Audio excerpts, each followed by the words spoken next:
এই বাচ্চাগুলো কেন দৌড়াচ্ছে আপনারা জানলে অবাক হয়ে যাবেন। ওদের ঘরে আজ কোনো সবজি নেই, এই জন্য ওরা সবজি নিতে আমাদের বাসায় আসছে, সাথে একটা করে প্যাকেট নিয়ে আসছে। সত্যি জীবনটা যে কেমন, এমন না হলেও হয়তো পারতো। যাক, আল্লাহ ওদের এরকম ছোটো থেকে সংগ্রামী বানাচ্ছে, সেটা আল্লাহ তাআলাই ভালো জানে কার ভাগ্যে কার রিজিকে কী লিখছে।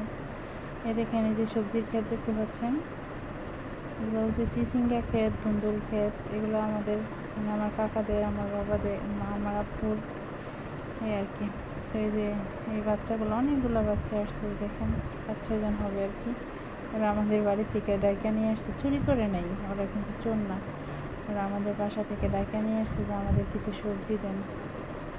তো হুজুরা দৌড়াচ্ছিল শুধু, আমি এই যে ভিডিও করে করে যাচ্ছি যে ওদের দিব, কিন্তু ওরা শুধু দৌড়াচ্ছিল। আর এদিকে যে আমার আম্মু অলরেডি সবজি তোলা শুরু করে দিছে,